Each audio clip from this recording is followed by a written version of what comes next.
Hello Hello， 大家好，欢迎大家来到我的频道，这里是 Ruby 疗愈塔罗。那今天我们来看一下2025年都有哪些好事发生呢？大家会不会有超级好运呢？会迎来什么样的巨大变化？那这里一共有3张神谕卡，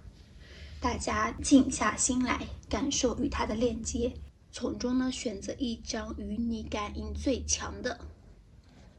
这是第一组，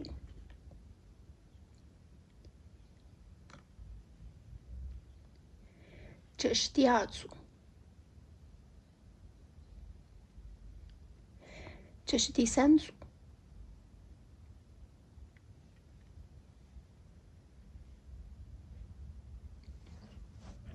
好了，那大家来做一个选择吧。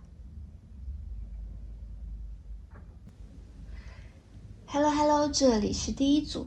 那首先我们来看一下第一组小伙伴的星座信息。主要星座有狮子座、天蝎、双鱼、双子座和巨蟹座。那这个星座信息，主要是跟你的上升星座和太阳星座相匹配。如果是没有匹配到的话也没有关系，你可以看一下后面的信息是不是跟你有所关联、有所链接，因为这毕竟是一个大众占卜嘛。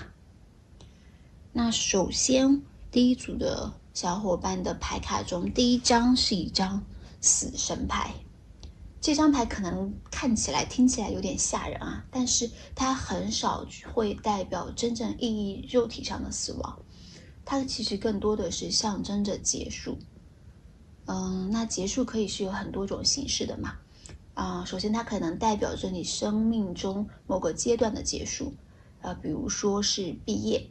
你告别校园生活，然后踏入社会这个大舞台，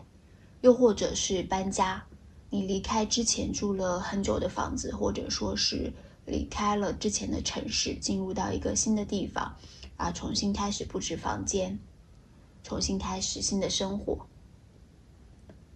转业也是一种可能，就你告别之前熟悉的工作领域，进入一个全新的行业，迎接新的挑战和机遇。也或者是说有些小伙伴就是会结婚，或者说结束单身。第二种结束呢，它可能也意味着是某种关系的结束，比如说是分手、离婚，也有可能是一种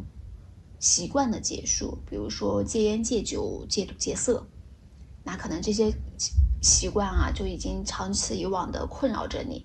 终于呢在2025年你有机会彻底的摆脱它们，让自己的生活变得更加的健康美好。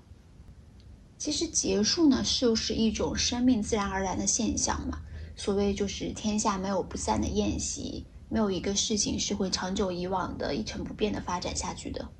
但是呢这个课题呢其实对于大部分来说还是比较艰难的，因为人嘛就是一个习惯的动物，就是你要改变过去的某些习惯，然后彻底的切离它是很困难的。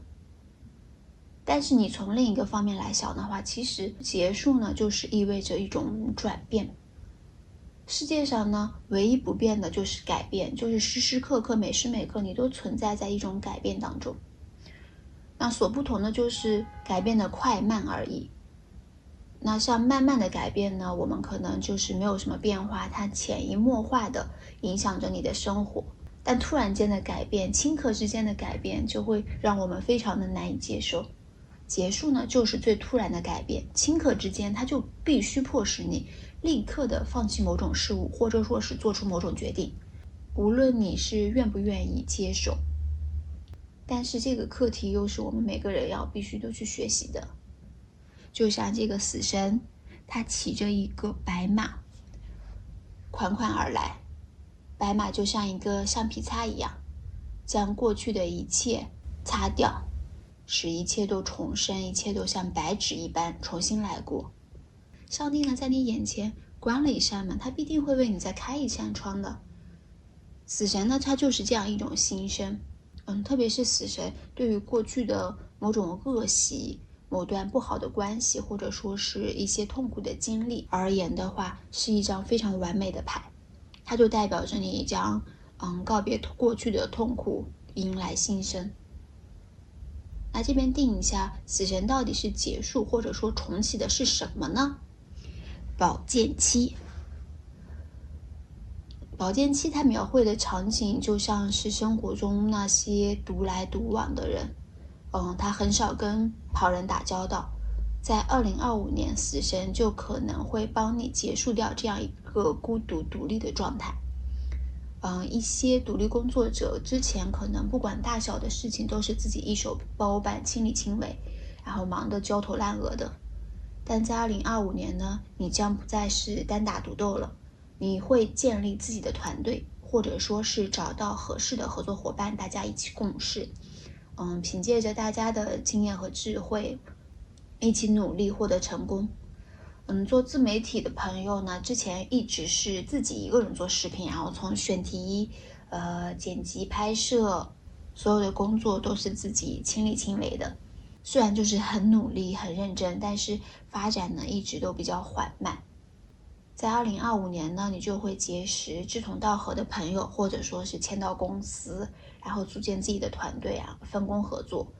有的人呢负责选题策划，有的人负责拍摄，有人负责剪辑，还会有人给你负责营销之类的。总之，团队的力量呢，会让你们的自媒体账号迅速的发展起来，粉丝数量也会不断增长。那另外看到这个权杖七呀，表示我们有些人容易被骗，或者说容易被网络上一些复杂的信息蒙蔽双眼，经常就会冲动消费之类的。但是2025年呢，上天带来的好运就会让你及时的看清对方的真面目，然后识破骗局，从而保护自己的身体、感情、物质和金钱不被受到侵害。宝剑七和死神2张结合在一起啊，通常也可能意味着你在之前有一个看似失败或者说是进展一直很缓慢的计划和项目。那在2025年，只要你怀抱希望，继续坚持付出努力，成功仍然是有可能的。那我们再来看圣杯2和圣杯1一起出现啊。非常棒的呀！我们恭喜我们第一组的小伙伴，你在2025年呢，感情上面会有超级好运。因为圣杯1呢，通常就代表着一个新感情的开端，无论是新恋情、新友谊，还是其他任何一种人际关系，它都是非常好的征兆，就像是春天里盛开的花朵一样，充满了生机与活力。你会发现就是自己变得更加的开朗一些，能够敞开胸怀去拥抱喜悦，或者尽情的付出爱意与美好关怀。那在感情刚开始的时候，那你的爱、你的喜悦都是满意的，就像是这个捧着珍珠里面盛满了水，甚至水都要溢出的双手一样，它从海底缓缓升起，就像是你自己要把自己满满的爱送给对方。而圣杯2呢，更是厉害哦，经常被称为是恋人的小牌版本。这张牌跟爱情有着强烈的关联。那牌中的2个人呢，就像是心心相印的金童玉女，深情对望。而且圣杯2在恋情上的占卜呢，更类似于是热恋状态，就初期的热恋状态。图中的男女就是你浓我浓，腻在一起，但是又相敬如宾，互敬互爱。那如果从广义上来说的话，圣杯2也不仅仅局限于是男女之间的情感，也可能是指我们的友谊，或者说其他的人际关系。你们之间呢，往往是能够和谐平等的相处，沟通也很良好畅快，合作非常的愉快。另外，圣杯1和圣杯2也表示直觉的开发，对某种神秘事物开始产生兴趣。你可能会在2025年变得更加敏感，或者是灵性更加充沛，更能感受到生命的变化，或者是说与自然之间的链接。所以千万不要忽视内心的声音，或者说是各种梦境或者各种灵感带给你的珍贵讯息。特别是对一些创作、写作、灵性相关的工作者们，2025年你们可能会收获到很不错的灵感。那后面的权杖十，权杖十寓意着2025年你们的生活会变得非常忙碌啊。但这种忙碌不是毫无意义的，它会让你收获满满。在工作中呢，你可能会因为出色的表现获得领导的赏识和重用，甚至是得到晋升提拔，承担起更多的责任。那这种身份的变化呢，才会让你的2025年变得非常有压力，非常的疲惫。但同时你也会感到很自豪，很有成就感。也有可能是你会进入到一段恋情当中，然后承担起对方男友或者女友的这个角色。然后这个角色也给你带来很多的责任和压力，比如说要关心对方的生活，照顾他的情绪，然后还要时时刻刻的为他准备一些惊喜和礼物。虽然就有时候觉得还蛮累的，但是你也能够感受到这个爱情的甜蜜美好。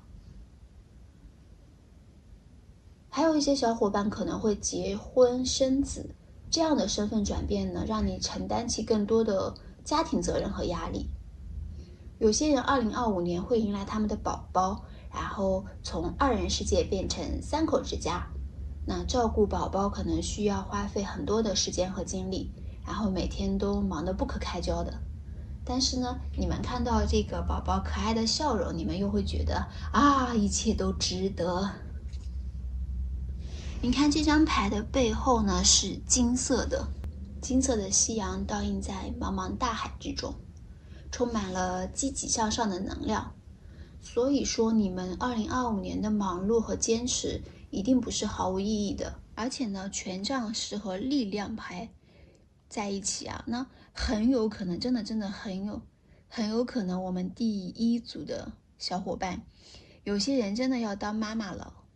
这个身份的转变会给你带来很多的压力，就你会变得手忙脚乱的，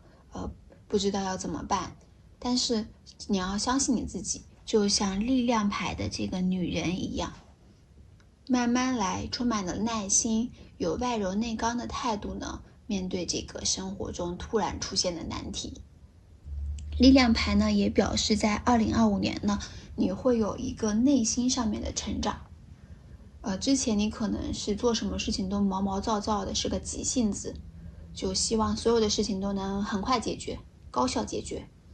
但是在这一年呢，你就会学会放慢脚步，更加有耐心，更加有信心，学会了以柔性力量来行动。以前在工作中总是急于求成的，然后毛毛躁躁的，经常就会犯错误。但在2025年呢，你会意识到自己的这个问题，然后开始学习冷静思考，去耐心的处理工作上的每一个细节。这样的话，慢慢的你的工作效率就会提高。另外呢，可能也看到2025年有些小伙伴会克服心理上的一些问题。比如说有些小伙伴可能一直有一些抑郁，或者说是工作上给你的压力，让你的心情不是很美好。那2025年你可能会通过寻求这个医生的帮助，或者说是找方法让自己自愈，找一些自己感兴趣的事情，或者说是彻底的跳出让你内耗的圈子，然后慢慢的发现自己内心的力量，变得有勇气有信心，在心理层面上也会变得越来越好。最后我们的切牌呢是一张愚人牌。这是一张很特殊的牌哦。它的编号是0，也可以说它是没有编号的。它是所有塔罗牌中的第1张，就象征着一段旅行的开始，也代表着你的本能，你天然的本性。那愚人牌很多的时候就代表着新生儿，所以就是又是愚人牌，又是力量，还有权杖十。我们第一组的小伙伴中，可能有人是要迎来自己的宝宝了，要恭喜你们，要当爸爸当妈妈了。那愚人牌呢，也对应风元素，就是像风一样自由自在。在2025年，你们可能会变得更加的自由洒脱，在心理上有一定的成长，就不再那么在意别人的眼光，不再去讨好别人，去完成别人对我们的期待，而是更加注重自己内心的需求，感受自己内心的世界。以前你可能总是很在意别人对你的看法啊，做什么事情都要考虑别人的意见，或者说是先要以讨好别人为前提。但是在2025年呢，你就突然想通了，就开始按照自己的想法生活，天大地大，老子最大，就可能就是下定决心，充满勇气的辞去了一个不喜欢的工作，或者说是终于去学习自己一直感兴趣的东西去跳舞，去画画，去唱歌等等，就是充满了对生活的热情，让你感觉到非常的自由和快乐。那有些人呢，也是会去旅行，去到一些风景很美的地方，看到很多人可能还是那种说走就走的旅行，漫无目的的旅行，甚至都没有什么详细的计划，就突然的出发了。可能某一天你突然的厌倦了每天就是重复的生活，周而复始的生活，于是就买了一张机票，去到一个你也从来没有去过的城市，然后在那里呢，你看到了很多有趣的人，有趣的美丽的风景，收获了不一样的人生体验。那看到这里还有一个小鱼在游来游去，所以有些人会养自己的宠物，那宠物可能会给你带来心理上的安慰和疗愈。有了自己的猫猫狗狗或者是其他小动物的陪伴，你2025年就会变得越来越好，越来越开心。它们呢就像小天使一样陪伴在你的身边，至于你的不开心，每天回到家呢，你看到它们可爱的模样，就是一天的疲惫都消失了。如果是从事一些创意工作或者内容输出工作的朋友呢，愚人也是非常好的一张牌，它代表着你可以有更大胆、更有创意的想法。在感情中呢，愚人牌也是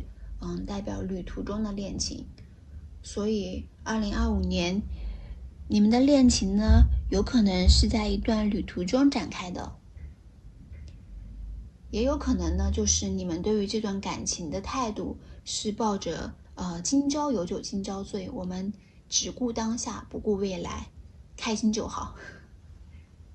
那接下来我们看一下水之神谕卡，预测你们2025年会有什么样的惊喜呢？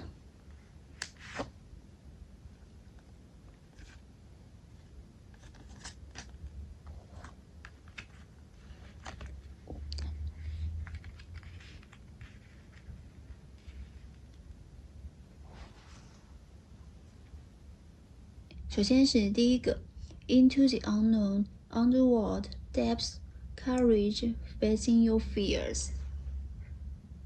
进入未知，地下世界，深度勇气面对你的恐惧。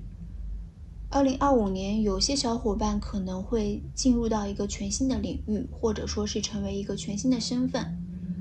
可能会换工作、换房子、换城市，也许也会变为别人的恋人、别人的老婆、老公，甚至是别人的爸爸妈妈，或者是一个小动物的主人。这个黑洞呢，就像是生命给你的一个盲盒一样，里面充满了不确定性。别看它就是黑不隆咚的，让你感到很恐惧、很害怕，但是这就是生命给到你2025年非常重要的一个好运和礼物。里面充满了未知的惊喜。一成不变的生活，其实生命是很难给到你惊喜和重大的突破和礼物的。所以不要拒绝未知的变化，往往呢，惊喜都存在在这些改变当中。我们勇敢的去跳进去，拆开这个盲盒，看看里面到底有什么，或许你就会发现生命给你准备的惊喜和礼物。那第二个 The Pearl Alchemy, the reward at the end from grit to grace. 珍珠炼金术，最终的回报从坚韧到优雅。2025年，你就像一颗正在磨砺的珍珠一样，只要你坚强坚持，就一定会散发出满满的光芒。无论是在生活、工作、学习还是感情当中，你都会像这颗珍珠一样变得非常珍贵。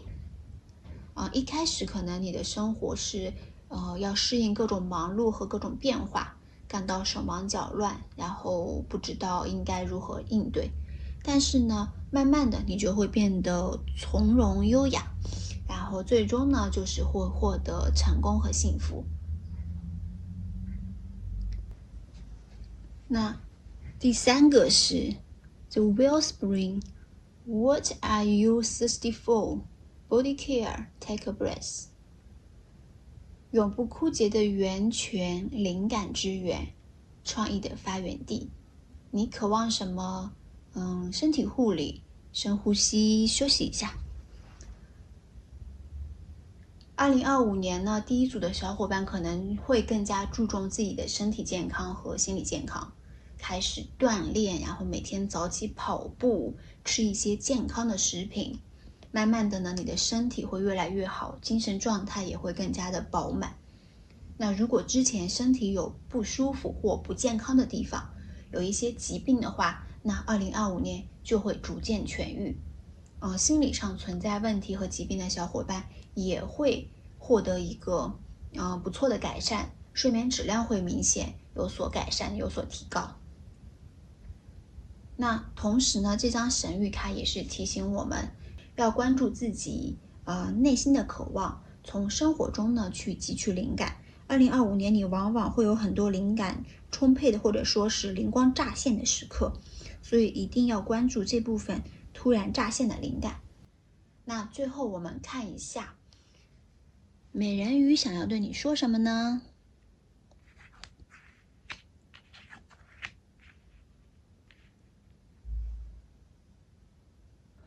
？Wild,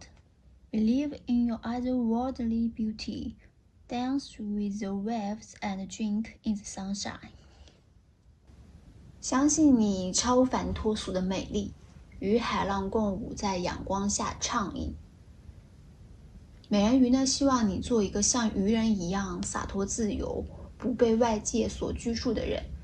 如果你对自己的外貌不自信，或者说是2025年想要去做医美整形的话，美人鱼想要对你说，要相信自己，你其实真的非常美丽的。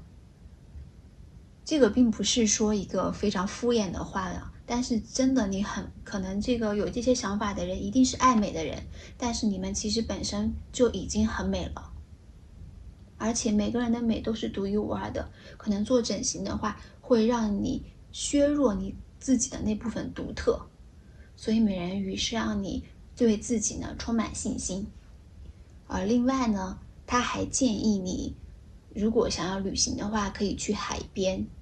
去感受海洋的力量，去晒日光浴。你与海的链接是非常的强大的，所以你去海边让自己的心灵得到轻松释放，去感受大海带给你的宽广自由，去找寻自己的快乐。那第二句 Empathy, there's more beneath the surface. 同感、共鸣、同理心，表面下还有更多。就生活可能就像是这一片一片的汪洋大海一样，那我们平日所看到的、感受到的，仅仅呢都只是浮于表面的那一部分，而藏在这个水下庞大的世界呢，可能才孕育着生活的真相和本质。生活中的很多事情，它呈现出来的表象往往只是冰山一角，背后的复杂的成因或者说是它影响的深远，其实是很多元化的可能的。生命给你的变化，你遇到的人经历的事情，你可能一开始觉得这些都是对你的折磨，都是一些苦难，是毫无意义的。但是你如果是深入思考，多角度的去考虑问题呢，可能就会收获不一样的答案。比如说是我们这些生命带给你的结束，带给你的变化，也许它看似只是一个简单的比如工作变动，但是你深究可能就会发现，这背后其实就会有行业趋势的悄然转变，是你个人职业发展或者说是累积到一定程度的一个必然结果，也可能是命运为你开启的一扇通往全新机遇的大门。所以2025年呢，我们第一组的小伙伴面对各种各样的事情的时候，就是要静下心来，耐心一点，深入思考，从不同的角度去审视这个问题，或者说是尝试站在不同的立场去看待这个事情，然后收集更多的信息和线索，不要被第一印象或者说是片面之词所左右。那以上就是第一组小伙伴的全部信息啦，祝你们幸福啊！ Hello， 这里是第二组。那首先我们来看一下第二组小伙伴的星座信息。天秤座、巨蟹座。第二组小伙伴的火象元素会比较重，白羊、狮子、射手座。那这个星座信息呢，主要对应你的太阳星座和上升星座。如果是有不匹配的话也没有关系，它毕竟是一个大众占卜嘛，你可以往后再看一看是否跟你的信息有所对应。那第二组的小伙伴首先就是一个钱币10，是一个非常圆满美好和谐幸福的一个画面。你看有一个老人安详地坐在那里，就像一个智慧的长者一样，就是守护着整个家庭。上方呢有一对男女正在水中嬉戏，充满了活力以及温情。那右下角呢有一个小孩，天真无邪，给整个画面增添了不少的童趣。还有2只自由自在围绕在他们身边的小海豚。那整张画面呢是充满了温暖和谐的力量的，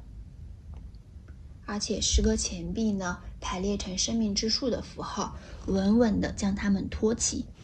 象征着稳固的财务基础。那这就预示着2025年对于我们第二组的小伙伴来说呢，会迎来家庭财富的增长，或者说是家业事业的传承。这一年呢，家里的长辈终于结束了对你长久的观察和考验，他们终于就是认可了你的能力，决定把家族的事业、资源、人脉通通都交到你的手上。那还有一些小伙伴可能是会继承家里的房子、车子、票子，甚至是传家宝、古董，或者是爷爷奶奶、外公外婆留给你的遗产。就如果说是有家族企业的小伙伴的话，不论就是说你的家族企业是有多厉害，还是说一般，就不论你是世界500强，还是说就是一个小厂子、小作坊，那你们的这个家族企业呢，在2025年都会获得一个非常好的进展。特别是你们接过接力棒之后，凭借着自己的专业知识和创新的思维比较年轻的想法，让整个企业呢迎来了一个新的发展高峰，就营业额蹭蹭蹭的往上涨。而且很有可能你们这个会获得政府的扶持，或者说是获得这个投资者的投资，从而开启了你们家族企业的一个新篇章。钱币10呢，在财运和事业运上是一个非常好的象征吉兆。就算你们不是这个家族企业的继承人，就只是一个普通的打工人，那2025年呢，也是会在自己的领域收获满满的。可能你会因为出色的工作表现迎来升职加薪，或者是说在项目中发挥一个非常关键的作用，拿到一笔丰厚的提成报酬。还有可能会有一些意外之财啊，比如说中个小奖，中个小彩票，或者是收到一个许久未联系的朋友还你的钱。星币10就是一个大彩蛋，预示着你2025年的好运和财运。那后面是一张宝剑五和战车，它这两张牌呢都有胜利的意思。宝剑五虽然有时候会代表着一些充满敌意或者是一种无谓争斗的一面，但是呢，它和战车在一起，则是更多的强调了这个胜利来之不易的过程。所以2025年对于第二组的小伙伴来说，要获得如此丰厚的成功呢，可能之前会经历一些激烈的竞争和挑战。比如说是在工作中呢，你可能为了拿下一个重要的项目啊，和工作团队的其他同事展开了非常激烈的角逐。在这个项目上也僵持了很久，大家就各抒己见，互不相让。但是最终你还是会凭借自己的智慧和努力，然后经过无数次的修改呀、谈判啊，最终让大家认可了你的想法，成功的拿下这个项目。或者说是你去代表公司参加一个大型的投标，竞争对手都是非常强大的，然后你们呢就是要日夜奋战，不断的优化方案，然后最后呢就是成功中标。亦或者是说这个家族企业啊，可能不仅仅只有你一个继承人啊，有很多候选人呢，你的弟弟妹妹，还是说你伯伯的弟弟妹妹，各种就可能你们之间还是进行了一个非常激烈的一个竞争和对比，最后呢，大家还是最后选择了你来作为这个家族企业的继承人，把这个重担放到了你的身上。看到还有一些上班族啊，你们可能一直是渴望升职的，但是公司里面现在就是竞争非常激烈，机会也有限，或者说是一些求职的人，就是现在的一个工作很难找，就是多少个人在竞争一个岗位，所以你们可能会产生一些勾心斗角、小心思啊什么的。或者说是为了获得一个工作机会走走关系之类的，但是呢，总之你们就是会赢得这个成功，赢得别人的认可。因为有些小伙伴看到是一个比较争强好胜的人啊，总是想要当第一名，所以呢会使用一些不太光彩的小伎俩去赢得这个胜利。像刚才说的，就是比如说请领导吃饭，给领导送礼，或者说是去走走关系，求求人帮帮忙之类的。反正总之就无论是好的方法还是坏的方法吧，你终归会获得胜利。这个战车呢，还有一个非常重要的另外意义，就是说坚强的意志力。那我们第二组的小伙伴，你们往往呢都有一颗非常坚定不移的决心和信心，有能力能够掌控住整个局势。自律、自我要求与情绪控制呢，是你们具有的一个过人的特质，就是你们会严格的要求自己。松散啊、无纪律、浑浑噩噩的生活，你们是绝对不会接受的，也不太会放纵自己的感情，让自己情绪化。就是说，你们对于胜利的渴望呢，往往是会高于对于感情的需求。你们可能更关注于物质生活，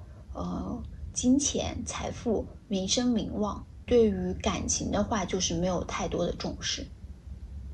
另外，战车这张牌呢，还代表着移动或改变，所以2025年有些小伙伴可能会有一段遥远路程的旅行，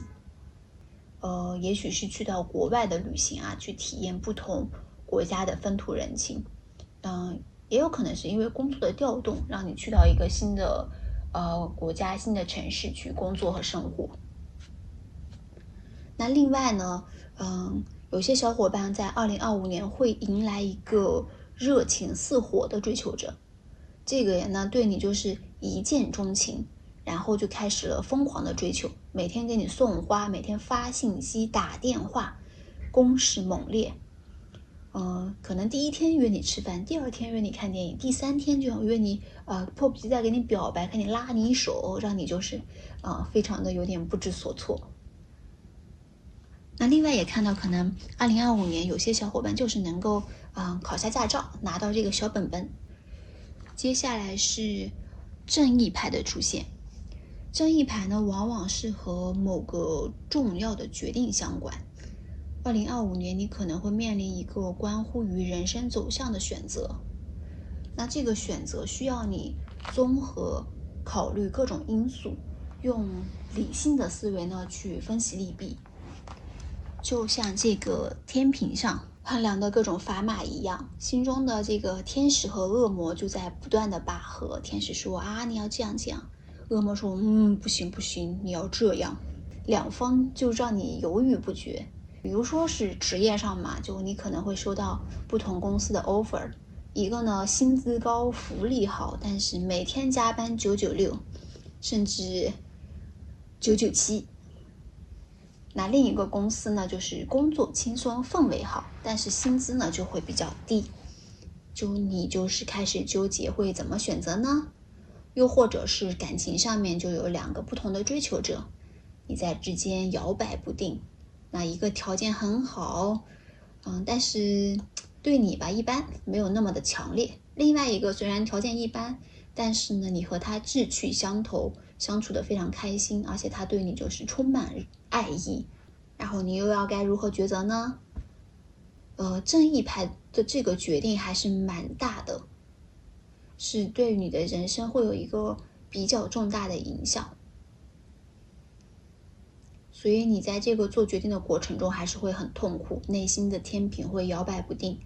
但是值得庆幸的是呢，正义会在一番较量的衡量下呢，做出最终的决定。这个呢，也就是2025年上天带给你的好运。你做的决定，不见得是最轻松的，但一定是最负得起责任、最正确的一条道路。特别是，审判和正义两个人相呼应，寓意着呢，这个决定能够为你带来新生。当你听从了内心最真实的想法，做出正确的决定之后，就会迎来人生的新篇章。审判牌就是意味着无论周遭的情况如何，往往我们是可以自己做出这个决定的，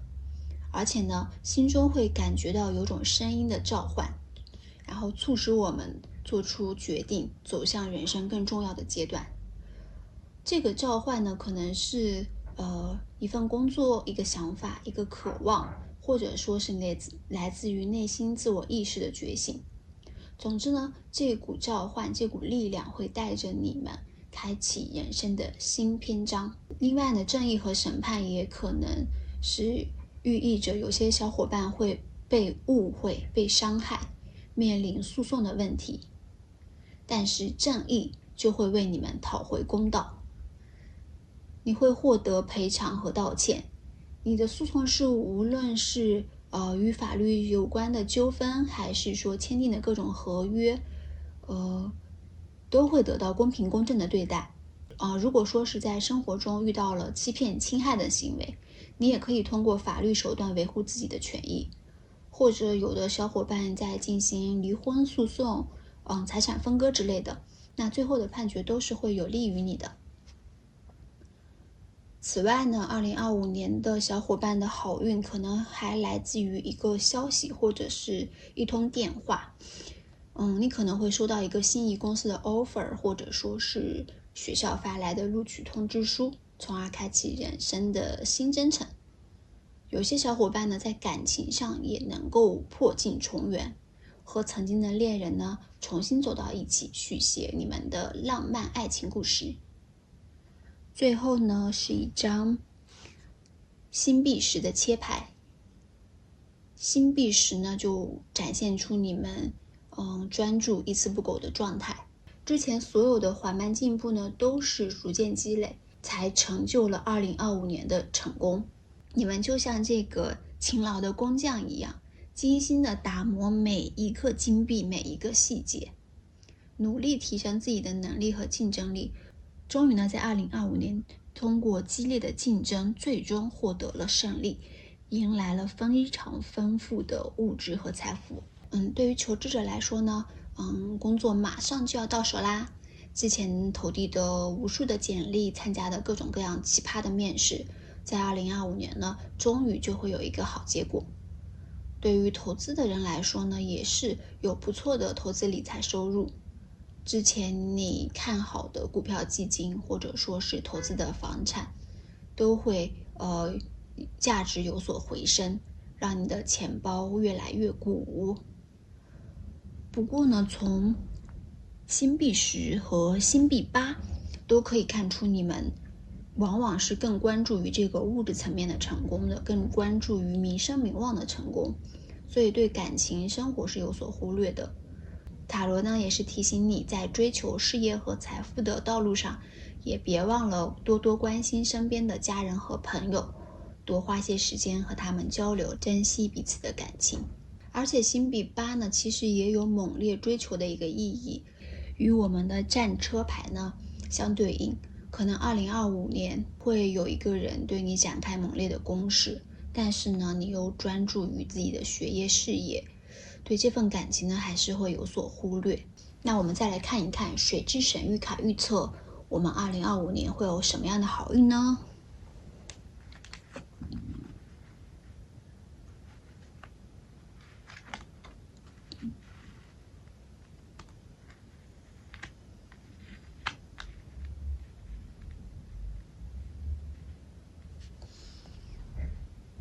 第一个 The Water Oracle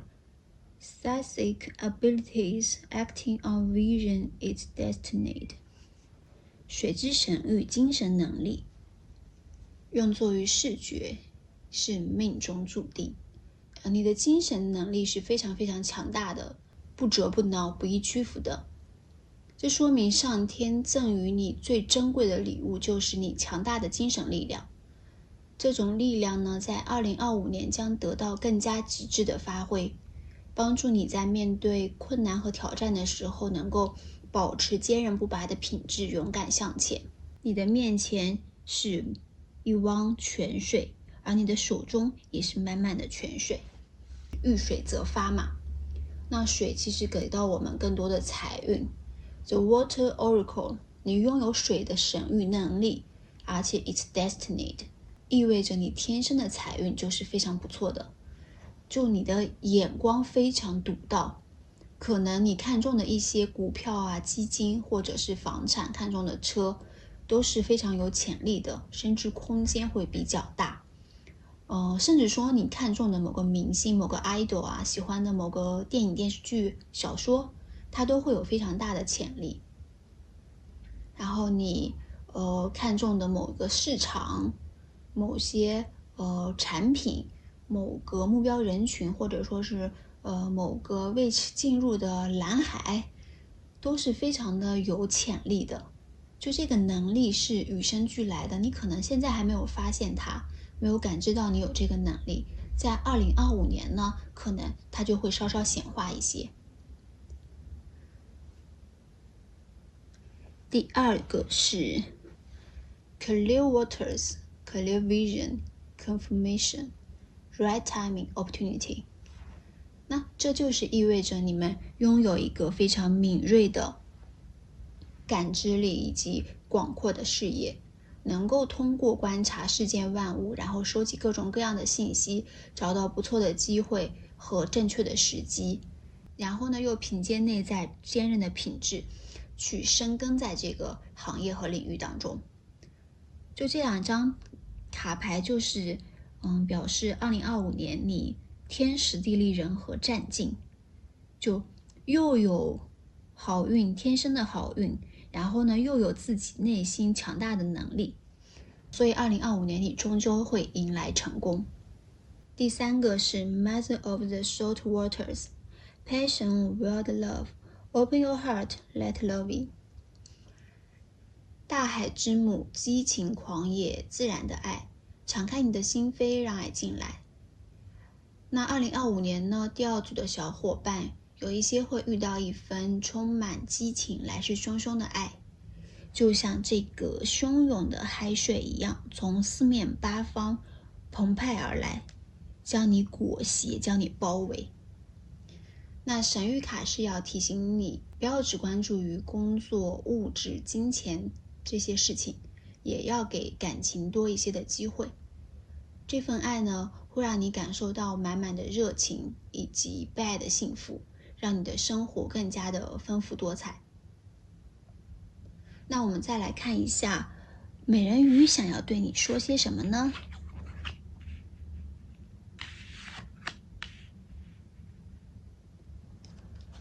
？Opportunity. You'll prove yourself and discover if you brave the rough seas. 机遇，如果你勇敢地面对汹涌的大海，你就会证明自己并有所发现。那在2025年，我们第二组的小伙伴是，在各个方面呢都会有很好的机会，因为你们之前辛辛苦苦已经经营努力很久了，所以说无论是你要面对一个非常激烈的竞争也好，一个非常有难度的项目也罢，那只要你 brave 勇敢，只要你勇敢面对，努力付出，就一定会证明自己，并会收获满满的回报。第二个是 take the helm, be in control of your own ship. 掌舵，掌握你自己的船。这个就像跟审判牌的牌意一样，就是我命由我不由天。你要做好自己的主意和打算，做你生命的主人，为自己以后的发展规划拿主意，而不是说去一味的听从别人的意见，去满足别人的期待，最终活成别人想要你成为的样子。因为你们拥有强大的感召力和精神能力，就能够感受到世界的变化和内心的渴望，能够与世界产生连结。你们的思想和看法往往是非常正确且成熟的，所以一定要相信自己的直觉，做自己的决定，掌握自己的船，掌控自己的人生。那以上就是第二组小伙伴的全部信息啦，祝你们幸福啊！ Hello， 这里是第三组。那首先我们来看一下第三组小伙伴的星座信息。有金牛、摩羯、处女座、天蝎、巨蟹和双鱼座。那以上的信息呢，主要是跟你的太阳星座和上升星座所对应。如果说不是匹配到的话也没有关系，因为这毕竟是一个大众占卜嘛。那你可以往后看一看后面的信息是不是跟你有所链接。2025年第三组的小伙伴，生命中重要的好运，或者说发生重大的变化，主要可能是围绕着一段感情。感情大戏可能要在你们的生活中隆重上演啊！因为看到这个牌面上，就是与感情有关的会比较多，而且还看到了有2个人物形象，一男一女。星币侍从和我们的圣杯女王。那男生呢，可能会是一个踏实努力的人，对待学习和工作非常的认真刻苦，然后一步一个脚印。工作呢，他有可能是研究所里面埋头搞研究的科研人员，可能为了探究科学的奥秘，就天天的泡在实验室里面做实验，然后统计数据。那也有可能就是有着高学历的博士、博士后这些学者，经常要做一些学术研究。还有可能就是医生，就是也是学历很高的医生，就是每天在医院里面是做这个手术的外科医生。也有就是法律工作者。那女生呢，是一个温柔善良，然后内心又充满了浪漫幻想的人，多愁善感，非常敏感，并且有同理心，身边的一些小事或者说是短视频上的一些内容，就很容易让他共情，然后轻而易举的就哭出来。然后他既具耐心和爱心，就是对待身边的人呢，非常的温暖、热情、有耐心、又贴心。另外呢，他还有着非常丰富的创造力和想象力，很有可能是一些与这个创作有关的一个工作。命运的红线似乎已经开始悄悄的牵动了。2025年呢，你们很有可能会和这样的他或者是他相遇，然后开展一段浪漫又难忘的感情。除了感情之外呢，塔罗牌里面的宝剑侍从呢，也预示着我们工作和财务方面的好消息。2025年有些小伙伴可能会迎来升职加薪的高光时刻，又或者说会在投资上有一定的收益。还有就是一些擅长软件编程或者是掌握了一些新兴科技技术的小伙伴呢，在这一年你们可以利用自己的这个专业技能，接一些兼职项目，或者说开发一些小软件。那另外呢，圣杯王后这张牌也是意味着灵性和感应力，所以如果是第三组的小伙伴里有从事与灵性相关行业的，比如说是心理咨询师、塔罗师、瑜伽教练等等，那2025年将是你们灵性飞速提升的一年，你们会对这个世界、对人性、对生命有更深刻的理解，在工作中呢也能更好的去帮助到他人。而对于这个之前刚才说的，就是从事这个创意内容输出、自媒体工作的小伙伴来说呢，这一年也是你灵感爆棚的一年，就是说不定就是哪个晚上一个非常光怪陆离的梦，就会成为你创作的灵感源泉，然后你就把这个梦可以写成一个非常有趣的文章，或者是画一幅画，再或者是做一个短视频发布到网上，它的点赞阅读会非常好，粉丝数量也会蹭蹭往上涨。权杖4这张牌，牌面上呢是4根巨大的权杖，直直的、稳定的竖立在那里，就像是4个忠诚的卫士在守护着什么。然后呢，有2个少女，她们手持花束，上面还有果实，在兴高采烈的欢呼着。身后呢，就是美丽的夕阳，晚霞把天空和海洋都染成了橙红色，就美得好像一幅油画。这幅画呢，就象征着稳定、繁荣与富裕。然后所以整体而言呢，权杖4其实是代表着一个非常正面的牌。那这张牌就预示着2025年你们所求之事一定会有一个非常平稳的发展，就像是在平静海面上面航行的船一样，稳稳地驶向成功的彼岸。所以如果是学生党之前在学业上付出的努力，那2025年就会开花结果。准备高考的朋友呢，就不用担心，你们只要是认认真真的努力了，在考场上一定会超常发挥，最终考上自己理想的大学。同样考研的同学也不用担心，你们的努力都会得到回报的，成功被心仪的院校录取。对于做生意的小伙伴来说呢，权杖4也意味着生意能够取得成功，目标顺利达成，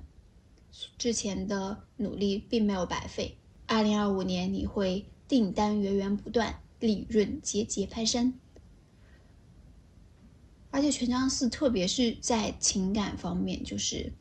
无论是爱情、友情、亲情，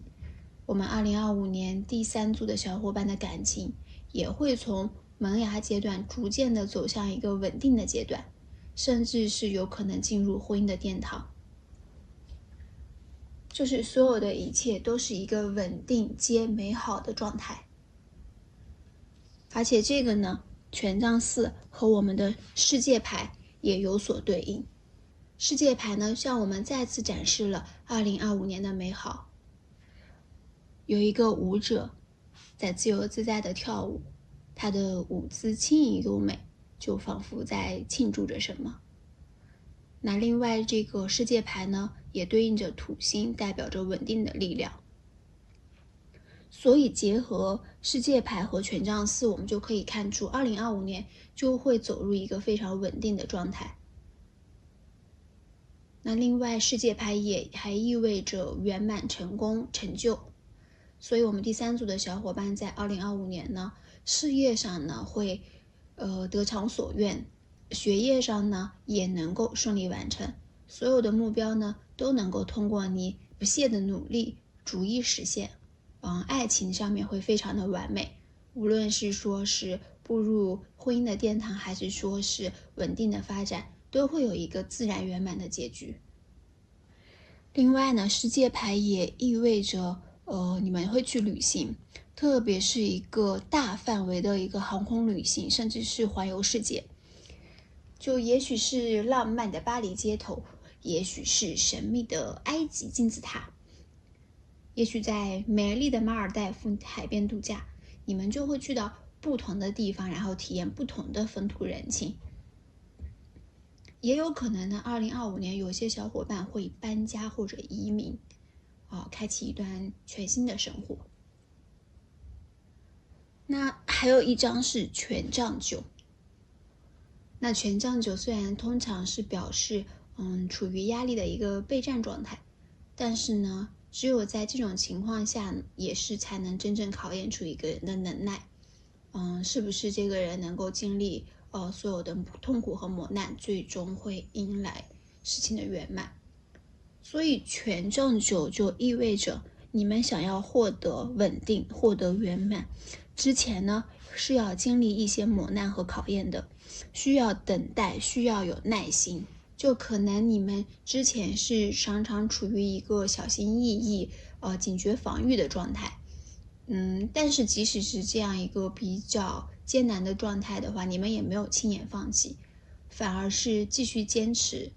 但是呢，我们这里有权杖四和世界牌的出现，所以你们就不用担心你们这个状态，或者说前面诸多棘手的问题。这些呢，在2025年，或者说是从2025年开始，都会逐一的解决。你们之前所有的努力，不论是为了感情、为了生活、为了工作，还是为了钱财物质，一步一步稳扎稳打的付出呢，在2025年都会有所显化。其实所有的难题都是上天给你的考验。那经过一系列的磨难、坚持和长久的等待，2025年呢，你们终于迎来了一个丰盛的结果。然后我们的切牌是一张星币五。那从这张盘可以看出，第三组的小伙伴确实就是之前可能经历过一段经济压力和物质匮乏的时期。那也许有人之前是失业了，每天为了找工作发愁，也有人是投资上遭遇了失败，损失了一些钱财。也有人可能是因为这个知识经验不足啊，在工作中会犯了错误，导致是扣了绩效，或者是说被罚了钱。那还有一些人是选择创业，那开始过程中你可能会遇到了一系列的问题和难点，比如说是资金短缺、人手短缺，你甚至欠了一屁股的债，借了很多钱。也有可能是你之前选择的赛道选择错误，然后目标客户定位错误等等。但是呢，要坚持住，不要担心，不要放弃。2025年就是你们转运的一年。那之前的困难、挫折、困苦、匮乏都会过去，你们会逐渐的摆脱之前这个艰难的状态，生活也会一步一步走向圆满。在爱情方面呢，星币五也代表着贫困情境中的爱侣，在艰难困苦的情境下呢，两个人不离不弃，相互扶持，面对生活的困境相濡以沫，感情会越来越好。所以我们第3组的小伙伴中有不乏是和对象2个人一起创业，2个人呢一起经历了很艰难的日子，经历了长久的等待和努力，终于呢在2025年你们的公司就会逐渐的稳定下来，走向正轨，最终呢迎来一个不错的收入，而且呢2个人的感情也会越来越好。因为星币5在传统意义上是可以代表婚姻或者是配偶的，西方嘛，婚礼的誓言当中呢，就是双方承诺，即使在疾病或是困苦中呢，也不离不弃。所以星币5呢，也预示着我们第2组的小伙伴有人会在2025年进入婚姻的殿堂，彼此承诺，无论是贫穷还是富有，都相携一生，不离不弃。那接下来我们看看海之神谕卡预测我们2025年会有什么样的好运呢？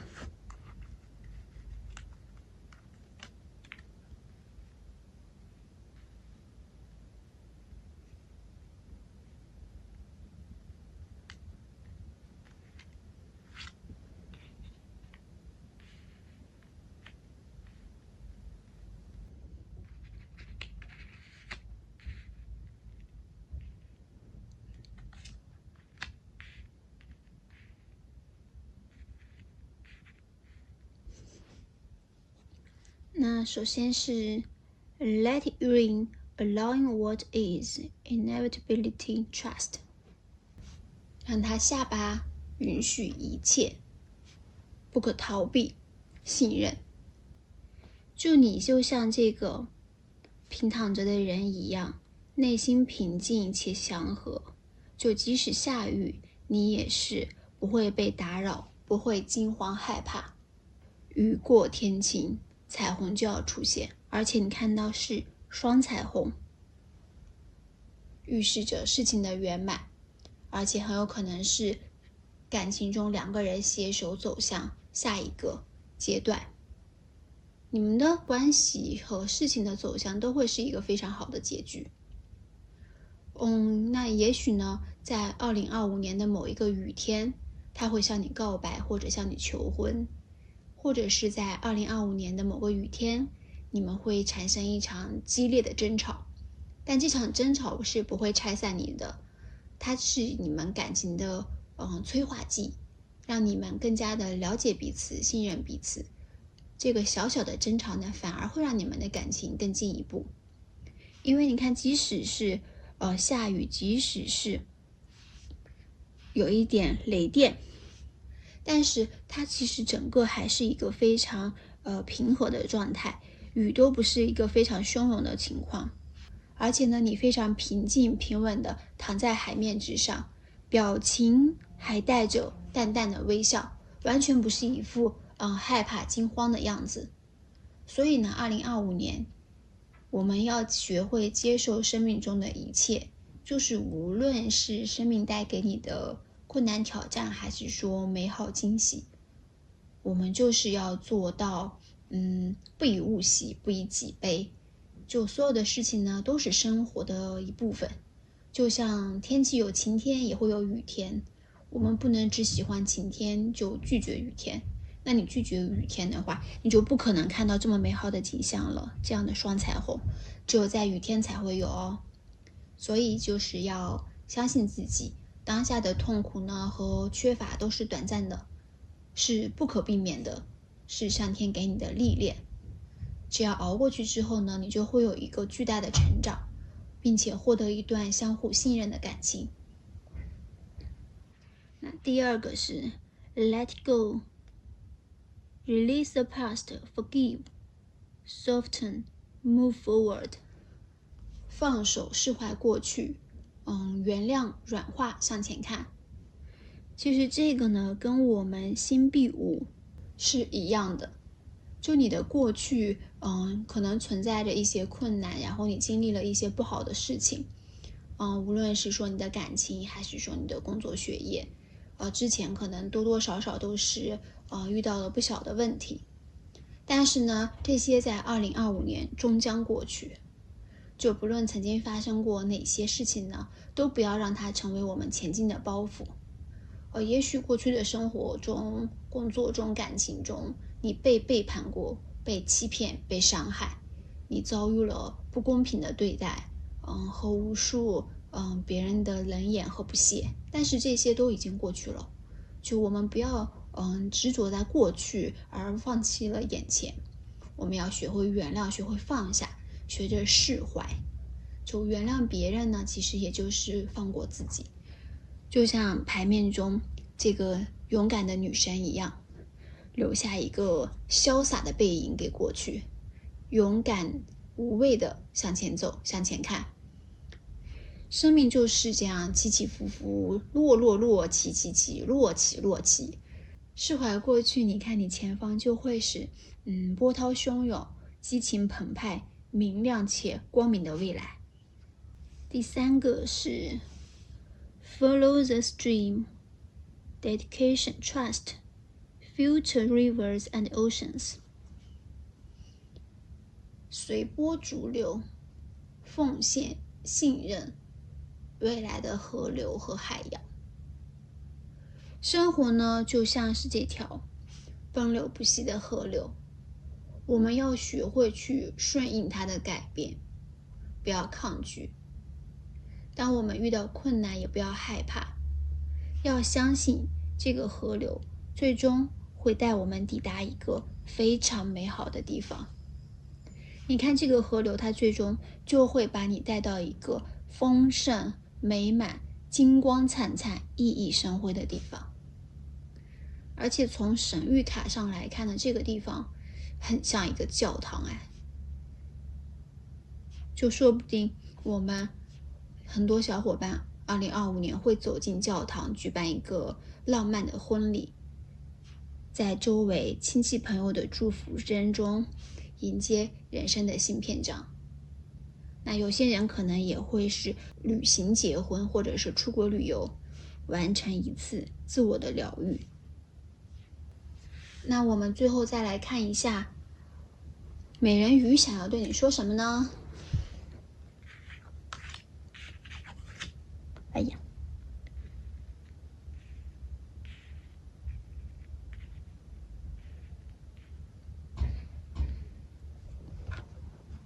，Listen, the secrets of the sea become apparent when we listen to the sound within the shells. 当我们听到贝壳里的声音的时候，海洋的秘密就变得显而易见了。那美人鱼是要提醒你，关注生命中各种各样的消息，就无论是显性的还是隐性的，这些消息可能是你收到的一封邮件，或许里面就会藏着一个非常不错的工作机会，也有可能是一条微信消息，内容就是关于你的一个投资进展或者是项目推进情况，也有可能就是你玩游戏的时候结识的一个非常志同道合的朋友。那还有一些可能是隐性的消息，因为看到你的灵性是非常不错的，那比如说你的一些梦境啊，一些一闪而过的灵感，电视剧里的某个画面等等，就是生活中细微末节的一些事情呢，可能都是命运给你的启示。美人鱼呢是要提醒你，在2025年呢，不要忽视我们生活中这些点点滴滴的美好，把握住每一个机会吧，不要就是错过这些非常难能可贵的机会。第二个是 reflect, peer into the endless ocean and see what peers back. 反思反省，凝视一望无际的海洋，看看有什么反射回来。那就像我们的海之神谕卡想要告诉你的，我们第三组的小伙伴要关注自己的直觉和灵感，因为第三组的小伙伴灵性很强，如果是有从事灵性相关的行业的小伙伴呢，就更要注重自己灵性的发展。在2025年的你的灵性增长是非常快的。那即使不是从事这个行业的小伙伴呢，也其实可以在生活中尝试着去做一些冥想，每天给自己留出一些时间，让自己的身心放松下来，专注于自己的世界。你也可以去听音乐啊，或者是去公园里面散步，去钓鱼等等，去和大自然做一些亲密的接触。也许在这个过程中呢，你就能够感受到生命与你的链接。另外呢，就是当我们的理性无法解决问题的时候，那你不妨试一试自己的直觉，因为2025年你的直觉还是蛮准的，就直觉可能会给你们带来意想不到的答案。以上就是我们第3组小伙伴的全部信息啦，祝你们幸福啊！